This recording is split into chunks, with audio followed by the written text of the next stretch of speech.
Hello.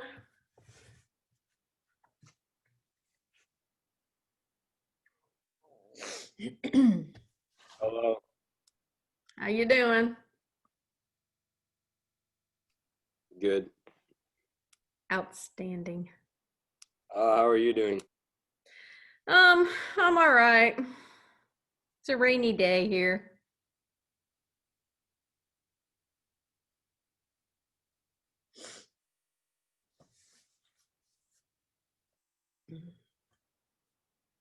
You guys got any questions on anything while we're waiting for other people to log in?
I want to point something out to you guys that I had made a change in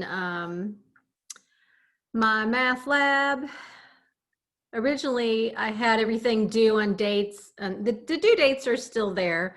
But what I did is I added a late date so that you could go back and work on anything. So like 3.1 and 3.2 is what we covered last week, and they were due Sunday night at 11:59. But if I click on 3.2, it says, close that out. Late submission penalty, 20% deducted from questions completed after due date. So maybe you have like a 80%. So you still have that 80%, but if you finish it, you'll lose 20% off of the stuff that you finished You don't lose 20% off of what you did before the due date, but after the due date. So you just click on improve my score and it'll say it might, the late penalty is applied to any questions you work, including those you rework. So don't rework anything that you got correct. If you want to rework something for practice, click on review in practice, and then that won't affect your score, okay? And then somebody had asked me a question about number, I can't remember what it was now. Let me go back. It was in the chat. 4 and 9. Okay, so share my screen again. All right. Continue to review homework. Actually, I want to go and do it the other way. Okay.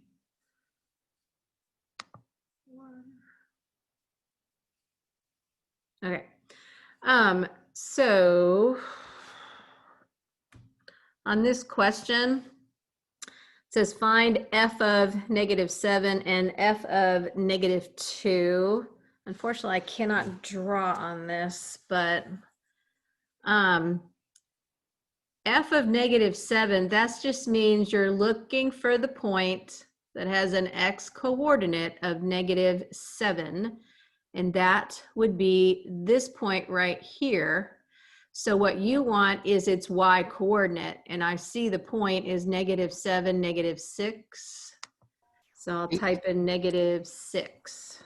April, I can't see the problem itself. All right, hang on. Why does this do this? I don't know. And this one. Now can you see it? Yes, ma'am. Okay. So once again, f of -7 means you're looking for the point with an x coordinate of -7, which is this one here, if you can see my mouse moving. And you want the y coordinate, which is -6. So I type that in there. And then f of -2, I need to look for the point with the x coordinate of -2, and I'm pointing my mouse at it. It's that point right there. And that's why the y coordinate is 6. So I'm going to type in 6 and hit enter and get my positive affirmation. Good job. And hit enter again. Then it wants to find f of 6 and f of 0. So f of 6, I'm looking for the point with an x coordinate of 6, which would be this guy right here, this very last point. And his y coordinate is also 6. And then f of 0, 0's at the origin, so it's this point right here. And the y coordinate is -3. I see the point 0, -3. So -3. Oop, fantastic. And then it says, is f of 2 positive or negative? F of 2, the point with an x coordinate of 2 is this point right here. And that's in quadrant 4. And the y coordinate is a -6, so it's negative. Excellent. That was in my best Bill and Ted's Excellent Adventure voice there for you, which wasn't very good. Is f of -7 positive or negative? That was this point here. Can you guys see my mouse moving? Yes. Okay, cool. So that's in quadrant 3, and the y coordinates are negative there, so it's negative. Got another excellent. 9 parts remaining. Good God. Okay. For what values of x is f of x equal to 0? So this time you have to look for any point with a y coordinate of 0 and figure out what the x coordinate is. So if the y coordinate is 0, that means you're on the x-axis. And I see 1, this point's on the x-axis, and this point's on the x-axis, and this point's on the x-axis. So I need all of those x coordinates that have a y coordinate of 0 and use a comma to separate them. So -6 was that first one, right? -6, 0. This one's hard to read, but that's -1, 0. Come on. -1, comma. And then the last x coordinate is 4, 0. So 4. Nice work. For what values of x is f of x greater than 0? And it says type a compound inequality. Okay, if f of x, which remember that's really your y coordinate. So you're looking for all y coordinates that are greater than 0, which means you're looking for all the points in quadrants 1 or 2. Because in quadrants 1 and 2, this is where the positive part of the y-axis is. And when you say something is greater than 0, you're basically saying it's positive. Now it doesn't say equal to, so I cannot include the points right on the x-axis. So you'll have to say that my x's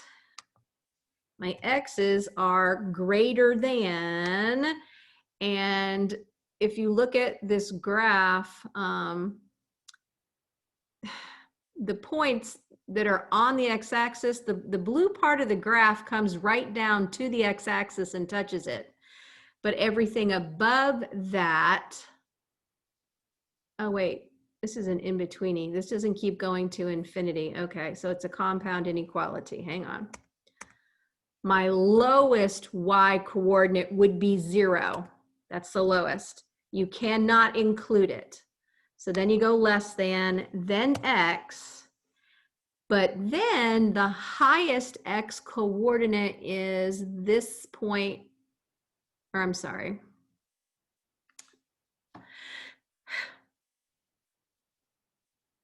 I'm thinking of y coordinates. I'm jacking this one all up, sorry.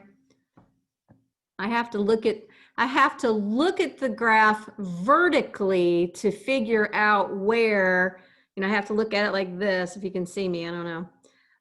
To figure out where y is greater than 0, but what they want are the x's. So for the x's, you have to give your answer, you got to look left to right. So this point right here is as far left as I can go. Its x coordinate is -6. So -6. Because it's on the x-axis, I cannot include that point. Then you got x. Okay, so then it goes up and then it comes back down. And when you get to this point, which is at -1, you can't include that either. So I need another less than sign and then -1. But over here, I have another chunk that is above the x-axis. So type a compound inequality, use a comma to separate answers. So I have to put a comma here because I have another compound. This one goes between x is 4 and x is 6. Now, the 4 is on the x-axis. So I need a less than, not an equal to, then x. But this point here is above the x-axis, so you can actually include the 6. So I need less than or equal to 6. Hold your breath. Nice work. Woohoo! Okay. What's the domain? Again, the domain is looking at this graph from left to right, and you'll read off the x-axis. The farthest it goes, well, its starting point is this point right here, the -7, -6. So I need the x coordinate of -7. Let's see, this is a compound inequality. On domain, you would include that point because it's a solid dot.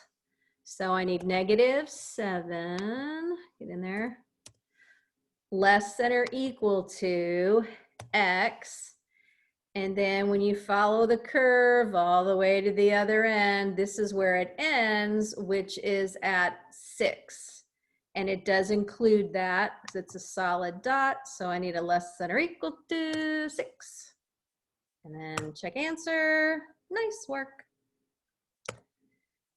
And then the range you have to look at it this way from bottom to top. All right, so sometimes you just have to turn your head and look at it like that and go, okay, the lowest point is, my lowest y coordinate is, both of these are the same, they're at -6. So -6 is less than or equal to y, make sure you type y in this time. And then my highest point is this one right here. He's the highest, and his y is a 9. So another less than or equal to 9. And I got that one right. And then it says, what are the x-intercepts? They don't want you to list it as an ordered pair, just give the x's. And there were 3 of them. This one, which was -6, 0. This one is -1, 0. And this one is 4, 0.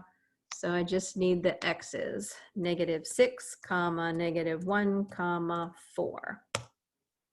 Good job. And then the y-intercept, there's only one. The y-intercept is right here. It's the point that has an x coordinate that's 0.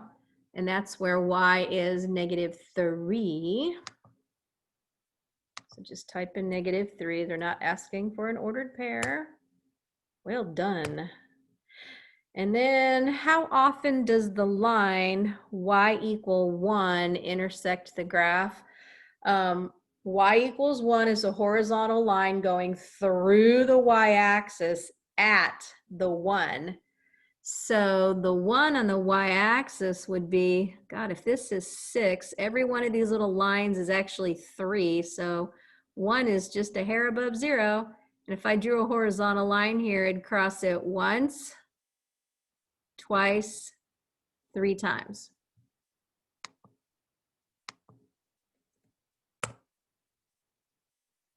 Excellent. You know, it'd be really cool is if there was a voice associated with this, so I could actually hear Ted telling me that I did an excellent job. Keanu Reeves's voice. How often does the line x = 4 intersect the graph? X equals anything is the vertical line, and this is a function. Anywhere I draw it, it's only going to cross it 1 time. One more part remaining. Let's see. For what value of x does f of x equal -6? So we're looking for points with the y coordinate of -6, and there are 2 of them. This point here is -7, -6, and this point is 2, -6. So the x coordinates of those are -7 and 2. And last question. For what values of x does f of x equal 9? There was only one point with a y coordinate of 9. This was at the top of the hill, and his x coordinate was -3. All right, so Noah, does that explain that for you? I think you're the one that asked me about that one. Yes, it did. Thank you. Cool. And now you got it recorded so you can go back and watch it anytime you want. Oh, this one's 7 parts.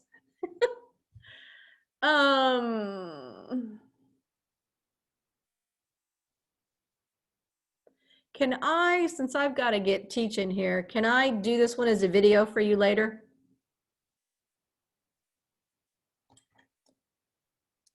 Is that okay, Noah? Yeah, totally. All right, I will do it, and I'll do it as a video, and I'll post it in my YouTube thing. I'll have to create a new playlist that says Mymathlab on it, but this was 3.2, number 9. Do a video. All right.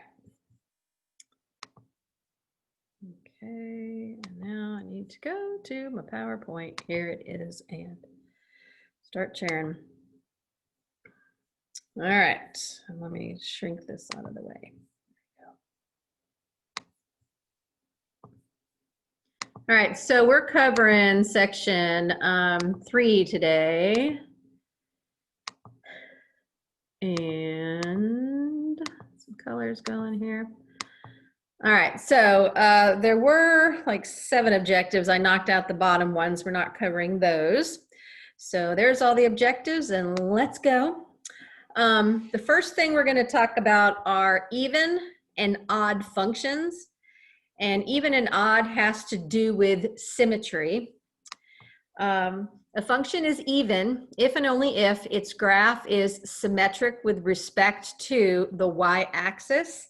And this kind of goes along with my little picture the other day where, you know, I talked about you fold a piece of paper in half and then you draw that and then you'd cut it out. And when you open it up, you'd have, you know, a heart on the other side, you know. And the symmetry is right here because when you fold it, the right side of the heart and the left side of the heart match perfectly. So it's an even function. Choice A is an even function because if I folded it along the y-axis, the right side would match up perfectly with the left side. That is if it's even. It's even if and only if its graph is symmetric with respect to the y-axis. A function is odd if and only if its graph is symmetric with respect to the origin. And in order to get this, it's almost like you're doing a double fold. You fold it along the y and then along the x, and if it matches up, then it's perfect. And that's what this one is. If I were to fold it along the y-axis, this piece right here would actually come over here like this. And then if you fold it along the x-axis, then this graph is going to come flip upside down and it's going to land on top of this. So they say that's symmetric around the origin because you're folding it once and folding it twice. You kind of have to visualize it. So this one here is an odd function. This one here is an even function. And the one in the middle, this one is a neither. Because if I were to fold along the y-axis, if I were to fold this over, when I flip it, it would look like this. It wouldn't land on top of that function. And then if I folded it along the x-axis, it would flip down and look, my final result would be down here. And that's not touching it either. So it's not landing in any spot. So that's a neither. Does that make sense? The Y one makes sense. Most people can see that. If you fold it in half, they match up perfectly. And that's an even function. The odd, it's like a double fold. You have to visualize folding it over once and then folding it a second time down so that it lands, so that whatever was right here is now down here. And of course, here's their verbal solution to what I just said. So I just left that in there for you. Now, what if you don't have a picture? What if you just have an equation and they want to know, is it even or is it odd? Okay. The first one says, a function f is even if for every number x in its domain, the number negative x is also in the domain, and if you plug in negative x, it's actually going to give you the original function of f of x. And then if it's odd, a function f is odd if for every number x in its domain, the number negative x is also in the domain, and if you plug the negative x into the function, this time it's going to give you the negative of the function.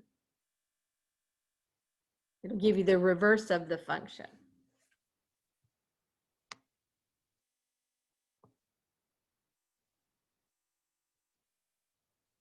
So let me go back to this picture. Well, let me just redraw it.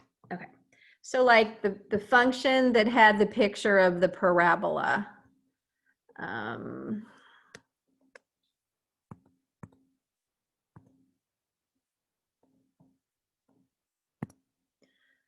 remember what it looked like, but here's the parabola. When you have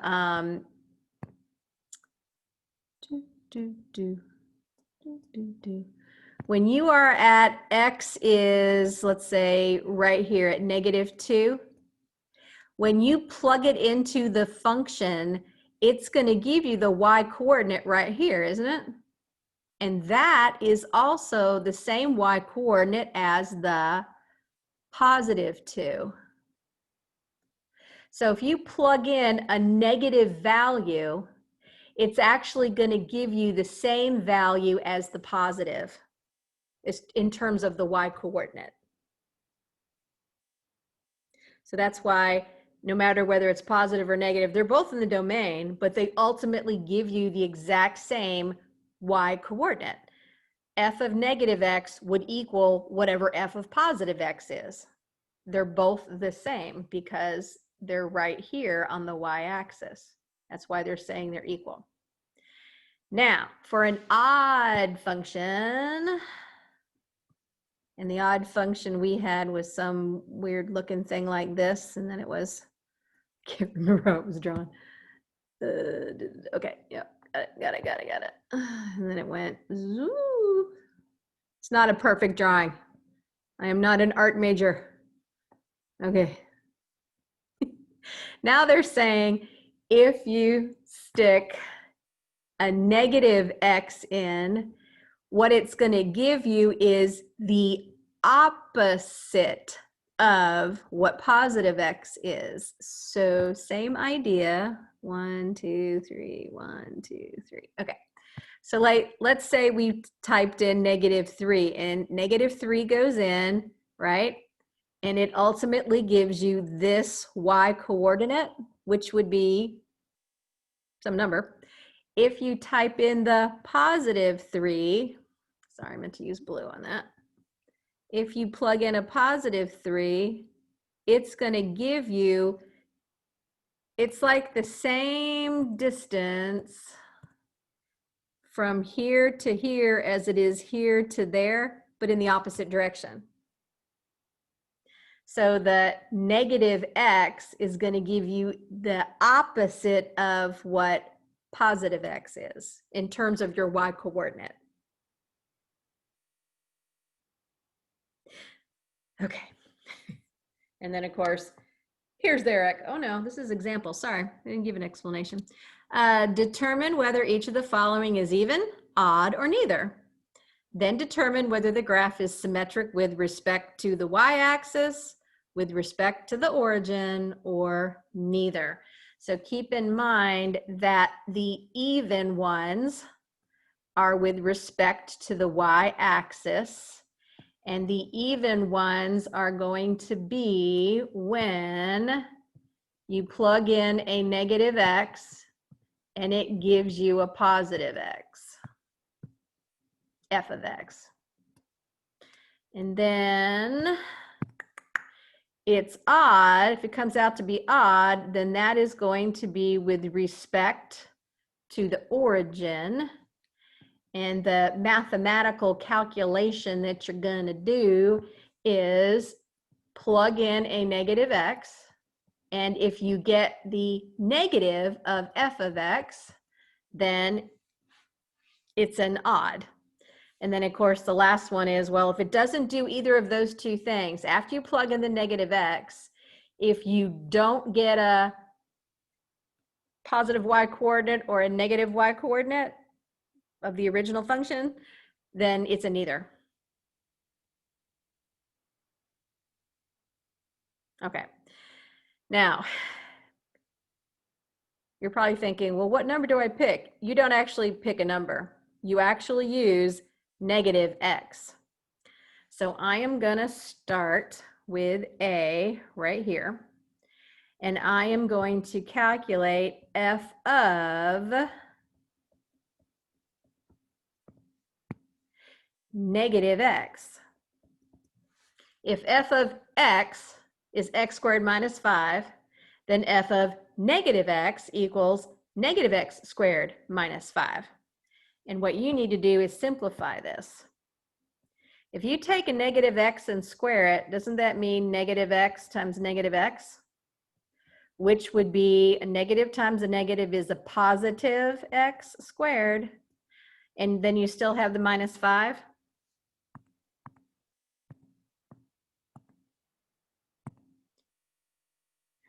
So I got an x squared minus 5, which is what I started with. My f of negative x ended up equaling my f of x. That's what this up here is saying. F of negative x resulted in the exact same f of x function. So the answer to part A is even. So now let's look at part B. I'm going to calculate f of negative x. So wherever there's an x, you'll plug in negative x. And really, you just have to simplify all of this. If, when I simplify this, I end up with an x cubed minus 1, which is what I started with here, then it's an even.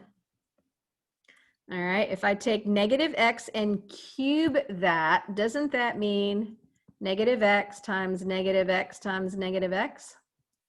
Which would be still a negative x to the third minus 1. Now, the pink one says if you plug in negative x and it gives you the opposite of the original function. All right, go back to the original function. If I want the negative of an x cubed minus 1, if you distribute that negative, you should have gotten a negative x cubed plus 1. This does not equal that. And this does not equal that. So it's not yellow either. It's not pink and it's not yellow. So this one, part B, is a neither. That's a neither. And then on the next page, here's their explanations, but they show the same thing I did. And then here, the next slide, they do C and D. So on C, they plugged in, they did it here, h of negative x equals, and they plugged a negative x here and here. They're showing them in the pink. And then they simplified it. When you take a negative x and cube it, negative x times negative x times negative x is a negative x cubed times that 5 gives you negative 5x cubed. And then if you minus a minus, then you get a plus x. And what they did is, well, they factored it out, but what I would have done is I would have gone up here and said, okay, this does not equal this, so I know it's not the even, which I highlighted in yellow before. But if I took this and distributed a -1, I would get negative 5x cubed plus x, which is the opposite, or which ends up being the same as this. So it is the odd function. This one is an odd. Since h of negative x equals negative h of x, it's an odd function. And then D says they've got f of x equals the absolute value of x. So you're going to have f of negative x equals the absolute value of negative x. Well, the absolute value of anything that's negative means it's positive. So what did they do? They pulled out the -1. They saw it as a -1 times an x. They took the absolute value of -1 times the absolute value of x, and the absolute value of -1, this guy right here, is 1 times the absolute value of x, which just is the absolute value of x. So this one is a yellow situation. When we plugged in f of negative x, ultimately we got this, which is what f of x is. So that makes it an even. F of negative x equaled f of x. Oh, I hate even and odd functions. They're so confusing. The graphs are better. You can see it there. Here it's plugging and chugging. Any questions on that?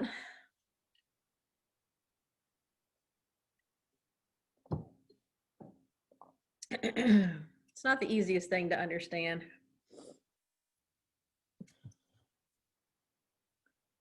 All right, now the next part I think is common sense stuff. It says use a graph to determine where a function is increasing, decreasing, or constant. Increasing is literally going uphill, decreasing is going downhill, constant will be a horizontal line. So when I'm looking at this picture, I can tell you that, let's start with decreasing. See, determine where a function is, well, since they said increasing first, I'll put that. So increasing would be, it's increasing from here to here, and that's it. That's the only place it's increasing. And then decreasing would be from here to here and here to here. And then constant is just anywhere it's horizontal, which would be this section here. Now, whenever you're being asked to do increasing and decreasing and constant stuff, and they want the answer in an interval, you cannot include the endpoints.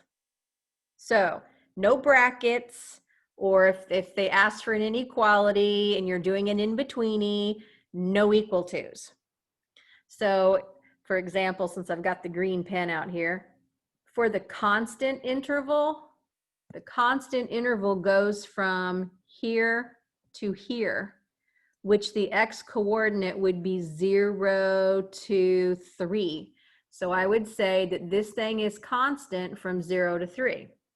But you can't include the 0 in the 3, because when you're at the 3, you have stopped going constant, but you haven't started quite going downhill. They call that a turning point. It's when it changes from doing one thing to the next. It's a split second, but it's there. Then let's go back to yellow. Come on, yellow. Here we go. So if I had to write the interval for where it's increasing from here up to here, which this is at -4 to 0. And then Baloo, That is my decreasing. And actually the decreasing has two of them. And they're either going to say separate your answers by commas or use an interval. I think a union. I think it's commas though, as I recall. So I'm going from here to here in between the blue. That's from -6 to -4, comma. And then over here, I'm going from 3 to 6. So I have just determined all of those. Okay.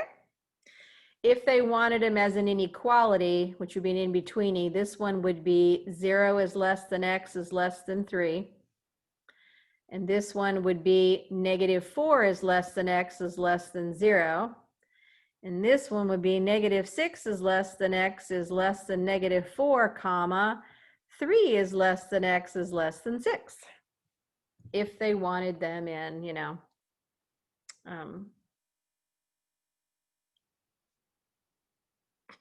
inequalities, sorry. Okay. Oh, and just here's the page where that's their solution, if you wanted to read what they wrote. But I just went over all that with you. Next. Oh, this is just the definition. A function f is increasing on an open interval I if for any choice of x sub 1 and x sub 2 in I with x sub 1 less than x sub 2, then we have f of x sub 1 is less than f of x sub 2. They're just saying when you're looking at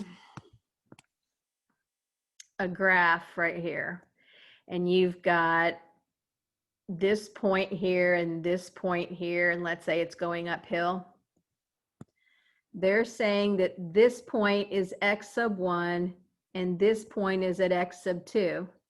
And they're saying that x sub 1 is less than x sub 2, which makes sense because they're going from left to right. I can put a less than sign. X sub 1 less than x sub 2. If it's increasing, then this point here would be the y coordinate with x sub 1. And this would be the y coordinate with x sub 2. And they're also saying that f of x sub 1 is less than f of x sub 2. And it makes sense because x sub 2 is up higher than the x sub 1. So I can put a less than sign there. That's what they're saying here in blue.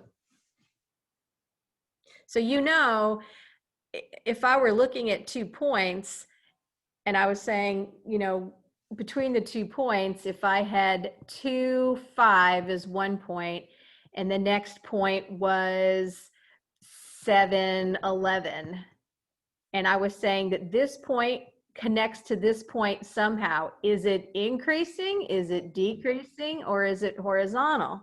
Well, if I look at my x coordinates, 2 is less than 7 and 5 is less than 11. So it's got to be going uphill.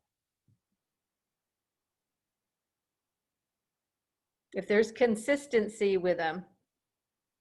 Now, if it's decreasing, which is the next one, let's see.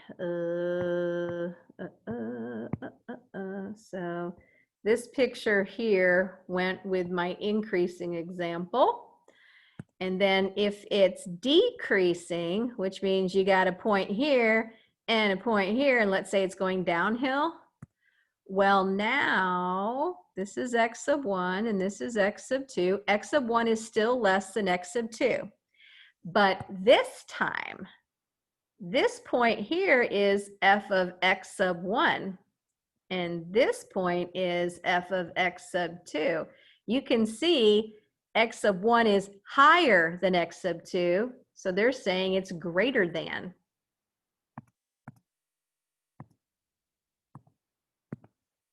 So in this one, for decreasing, I would have to have an example like, let's say I had the 2, 5, but then my second point would have to be 7 and then something less than 5, like 1. The x coordinates 2 is less than 7, but 5 is greater than 1. So I know this thing is going downhill. And then constant's actually the easiest, because if you have a horizontal line, your y coordinates will be identical. And it just says all of your f of x's will be the same. If it's constant, all of my f of x's would be equal. All of my y's would be the same. So here's some examples, which is basically what I just did. Okay, it just kind of goes over what I just said. Okay, now we're going to use a graph to locate what they call local maxima and local minima. Did you ever notice that Nissan makes a Maxima, but they don't make a Minima? Why is that? You think they'd call their lower end model a Minima, you know? Doesn't come with all the bells and whistles that the Maxima does. Okay. A local max or a local min is simply where you're going to find a high point or a low point between two other points in a curve. So when I'm looking at this one, my curve's going like that. So this point right here is at the top of the hill. They call that a local maxima. And then on the other one, it's between these 2 points. It's like you go down and you hit the lowest point, but then you turn and go back uphill again. So that's a local minimum. That's all it is. And then of course, here's their definition. Let f be a function defined on some interval I. A function f has a local max, that's a high point, at some point C if there is an open interval in I containing C, so that for all the x's in this open interval, we have f of x is less than or equal to f of C. And we call that a local maximum. That they're saying that the y coordinates, all the other y coordinates have to be less than the y coordinate at point C. And if you're looking at a curve like this point right here is my highest point. So its y coordinate is f of C.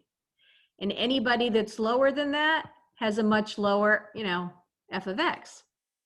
It's lower. And then the reverse is true for the minima. For a minima, if you're going like this is your bottom point. So this would be f of C.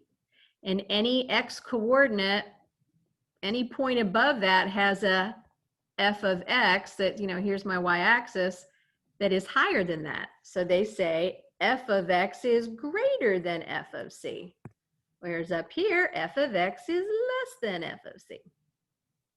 If you're looking at the ordered pairs.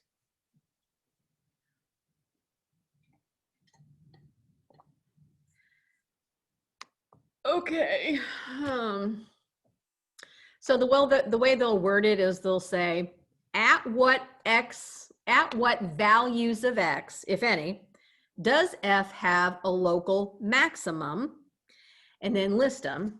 And when I'm looking at my picture, I see one local maximum right here. It's in between those other 2 points, and it's a high point in between them. So the x value would be 1.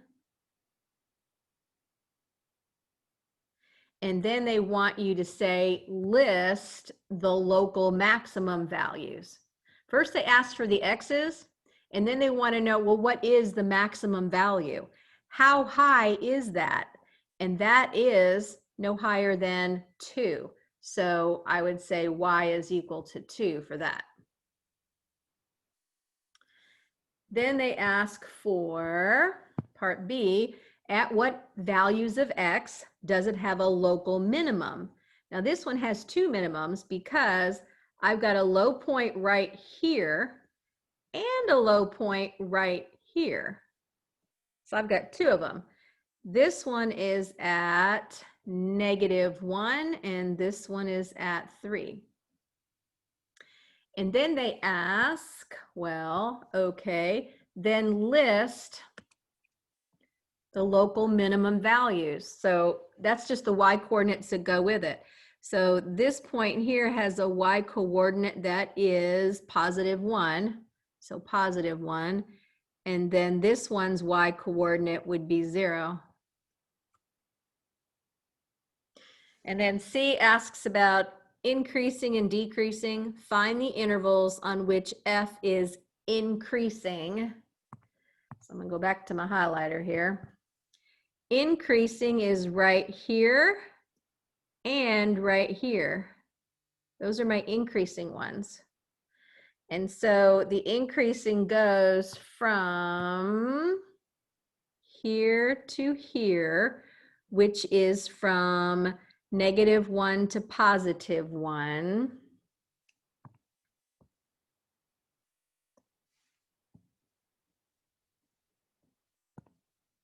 That goes from -1 to +1. And then also from here to, well, this keeps going. So that one's going to be infinity. And what number was that? 3. Okay, 3. So this is going to be from 3 to infinity. And then they want to know about decreasing. Find the intervals in which f is decreasing. And that's going to be this one here and this one here. So for decreasing, I got 2 of them. The first one, let me find another color. Too many colors going on here. How about red?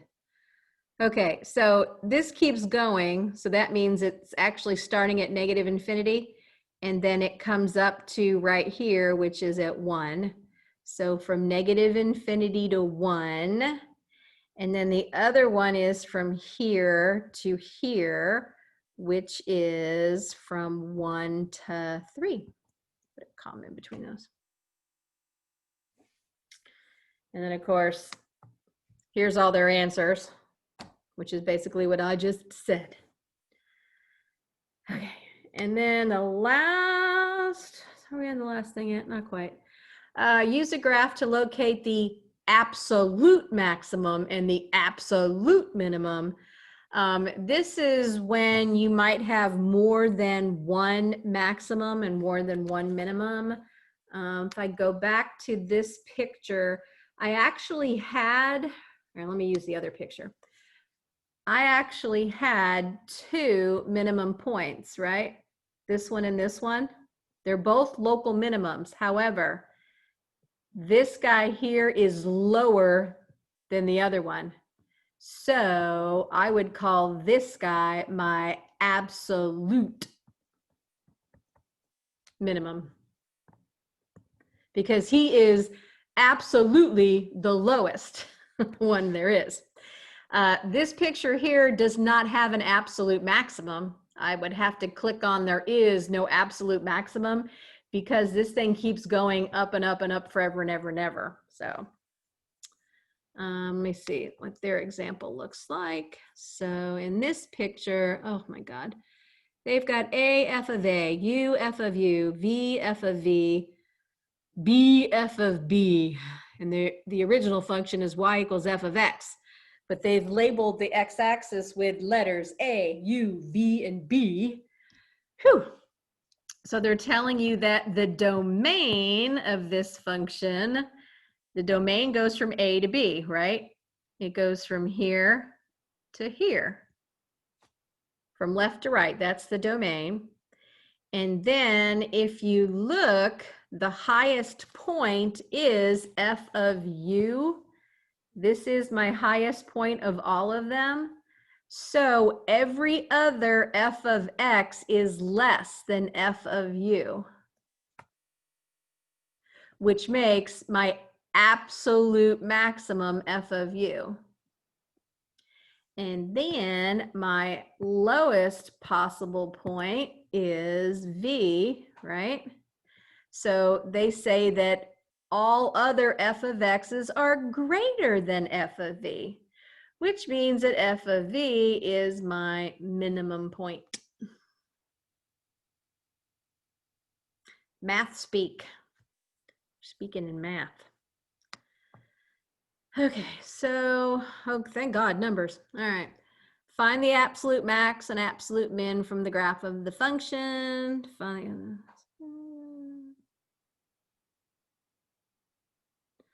the absolute max and min if they exist. Also find any local max or local min.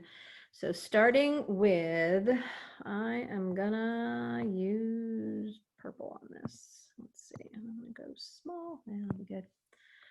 Okay, if I'm looking for an absolute maximum on the first graph, it would be this point.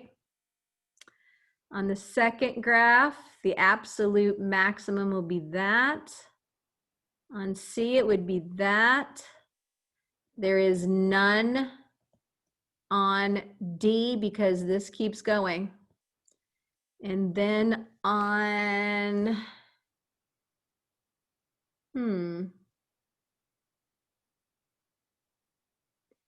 E has an open circle, which means it wouldn't include 4. It would be 3.99999. I want to cheat and I want to look and see what they say about E for maximum. E has no absolute maximum. All right. Because it's an open circle, we don't technically get there. So because of the open circle, we would say none on this one also. Then we want the absolute minimum on A. This would be the absolute minimum. There is none on B because of that open circle. C has 2 of them. Actually, C has a whole bunch. Yeah, it's an interval because that's a horizontal line right there. So they're going to give an inequality on that one, an in-betweeny. They'll say from x is 1 to x is 2. Absolute minimum here would be the 0, 0. And because this one keeps going down, this would have a none on it also. And what's next? A local maxima. A local maxima. This would also be the local max.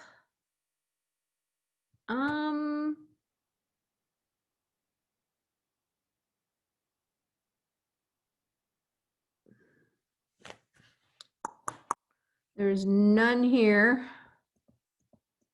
This is a local max on that one. I'm not sure on B and C. I'm trying to remember. Are those included or not? Because there's no turning there. Yep, they're including it. All right. So this would also be the local max and the local max. And one more color. So I'll go with yellow. Come on. And then the local min, this would be the local min. There is none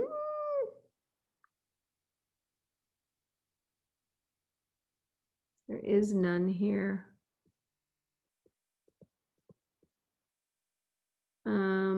The local min here would be this entire interval. This is also the local min, and this has an open circle. There's none here. Okay, so let me double check. Max, closed interval, main, largest value of f of 3 is 6. Okay, that's the absolute max. The smallest value is f of 0 equals 1, and the function has a local max in it and a local min 4 at negative or 4 at 4. Yep, 4 at 4. Max, min, local max, local min. And then the next one should have largest value. The absolute maximum is f of 5 equals 3. There is no absolute min. And as soon as you choose to take a smaller value, the function has no local max or minima. What did I say? Has no local max or minima. Okay.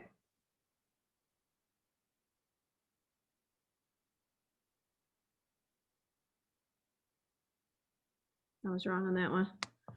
Yeah, they won't have. The reason you can include the pink on the first one, on this one, is because it's a turning point for a local. This is not a turning point. That's what I was looking at earlier. So there are none on these for a local max.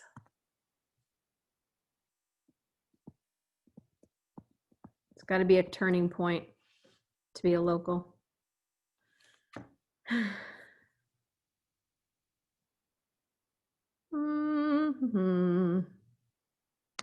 So C, where's C? Absolute max is 5, 4. Absolute min is at 1, 2. There's a local minimum, but no local max. Okay, D, interval 0 to infinity. It has no absolute max, but an absolute min at 0 and no local max or local min.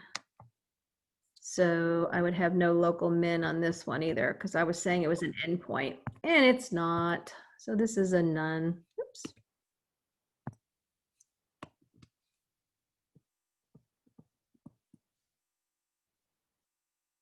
And the last one is E. And they did an in-betweeny for the domain. I don't remember them asking about the domain. Has no absolute max, no absolute min. The function has a local max at x equals 4, but no local min. No local min, no local max. Yep. Okay.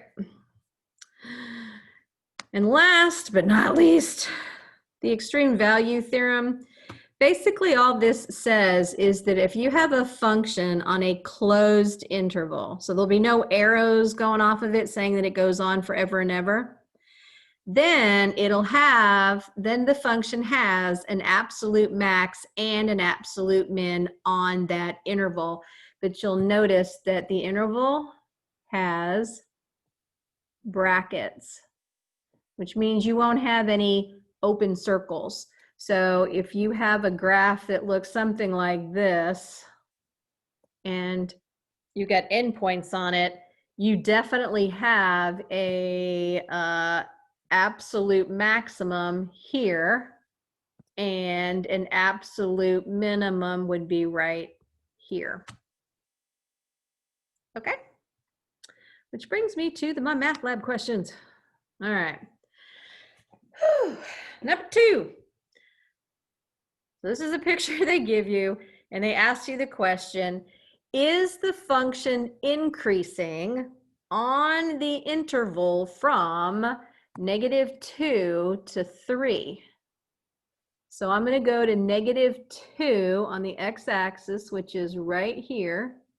And then I go to 3 on the x-axis, which is here. And I'm looking at this function between here and here, and they want to know, is it increasing? No. First it's decreasing and then it's increasing. It's actually doing 2 things. So the answer is no. It's not increasing. If we were increasing, it would do that the whole way through, but it's not. So you got to say no. No, no, no, no, no. All right, next.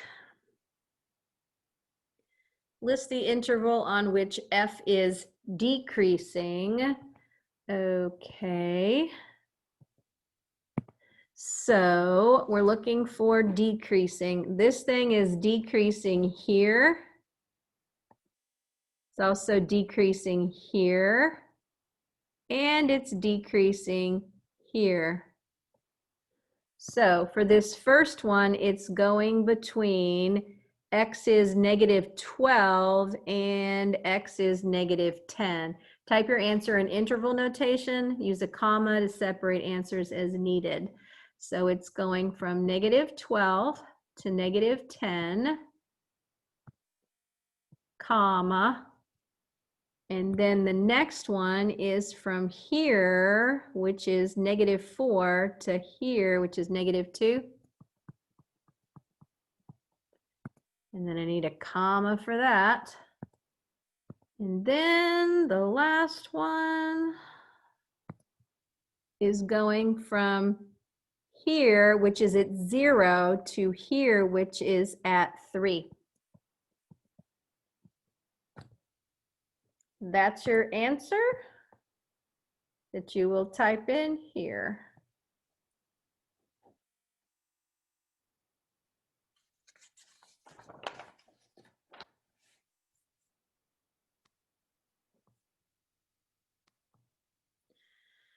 Okay, list the values at which F has a local minimum.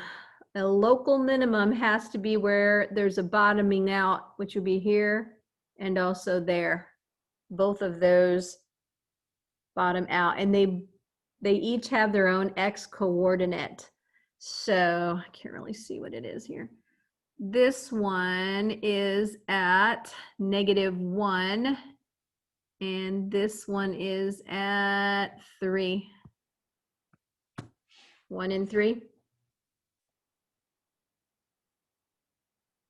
And then it wants to know, what are these local minima?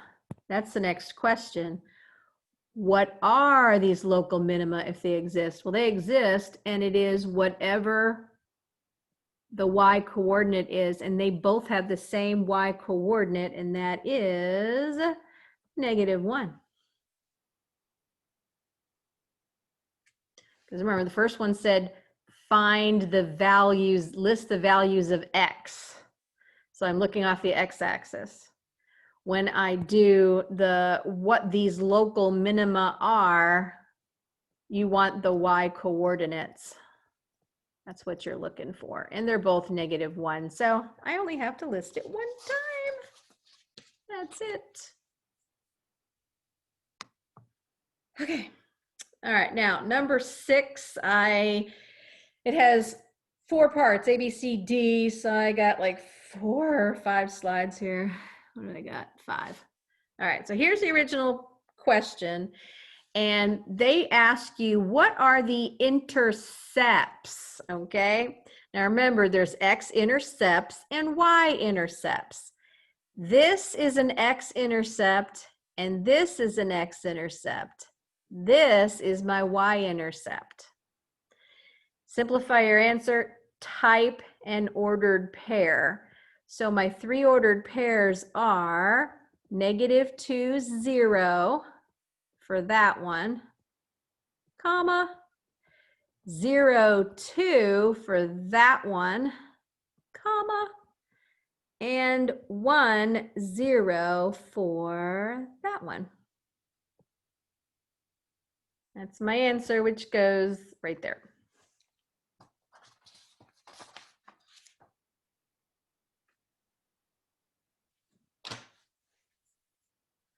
So that takes care of question A. And then what I did is, so I wouldn't have 3 zillion colors on one picture, I just copied the picture again. And it says, what is the domain? All right, the domain goes from left to right. So the domain starts with this point, which is at -3, and goes to this point. When you go from left to right, you end up here. So you start here, end there, which means you're starting at -3 and ending at +3. And I'm going to need brackets because these are solid dots. So -3 to +3. And then it wants the range. And the range goes from low point to high point. The lowest points are both of these, and the highest points are both of those. And again, you're going from left to right, so it's, you know, this whole graph, but you're looking from bottom to top. from bottom to top. So I'm going with, and these are solid dots, so I need brackets. My lowest point here is at a y coordinate of 0, and my highest point is a y coordinate of 2.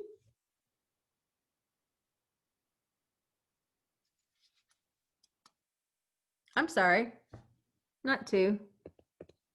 Up here, April, that would be 3, 0 to 3.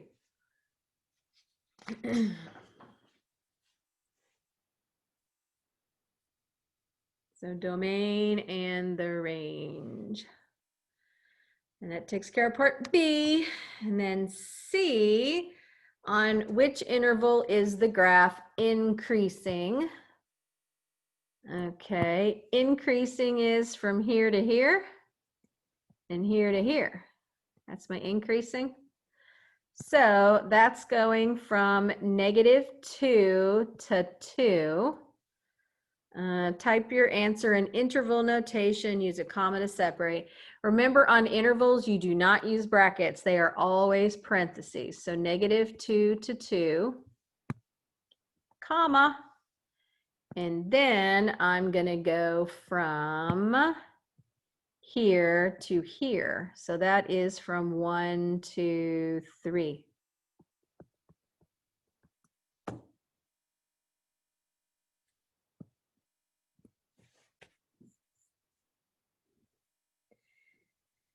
And then it says, on which intervals is it decreasing? Okay, we are decreasing here and here. And this one goes from here to here. So what's this, -3? So it's decreasing from -3 to -2, comma. And then you're also decreasing from here, which is at 0, to here, which is at 1, from 0 to 1. And then they also ask you, on which interval is the graph constant? Nowhere. There's no horizontal line. If it was going to be constant, you'd be looking for like a situation where it's a dot to a dot. There are no horizontal parts. So there is no constant.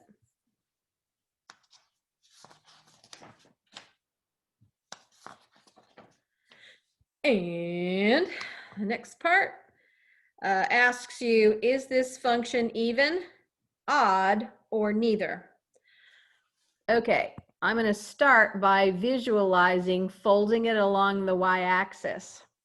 Now, if I fold it, this point here, which is 1, 2, 3 over, would also be 1, 2, 3 over. So those 2 points match up.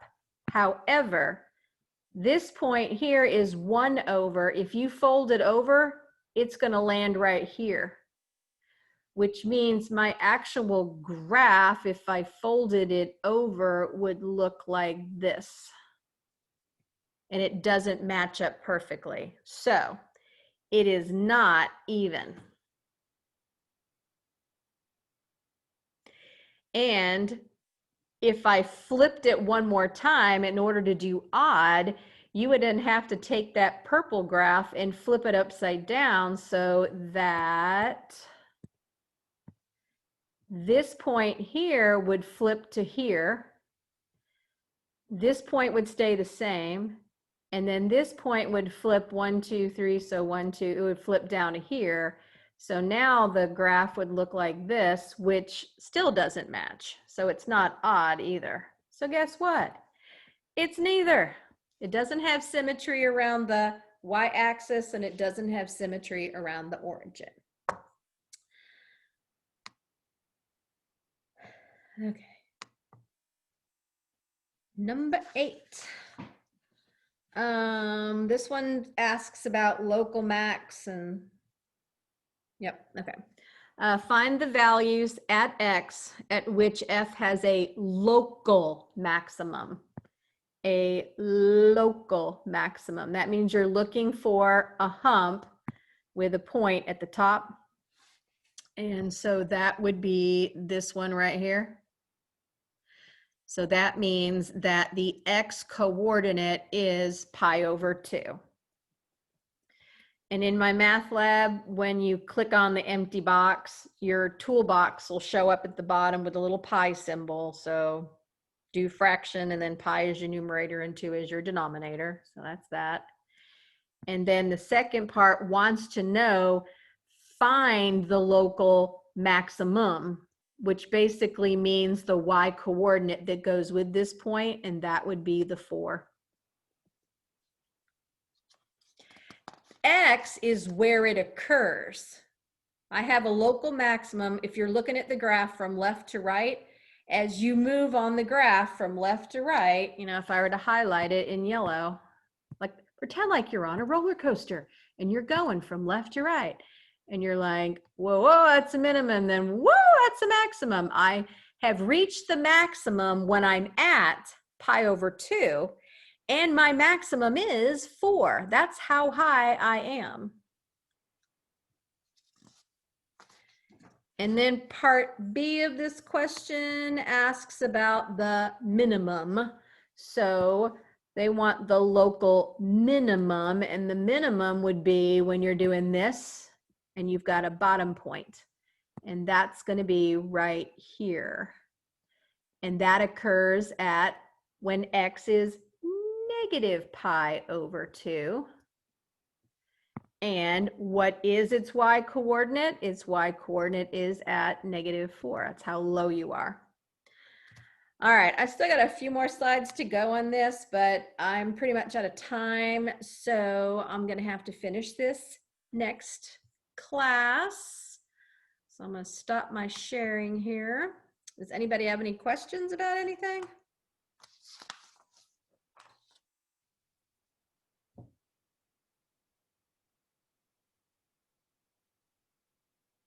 All right.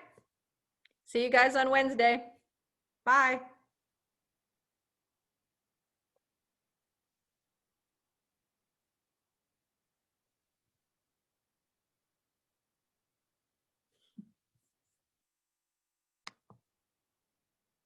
Bye, Christian. Bye, Madison.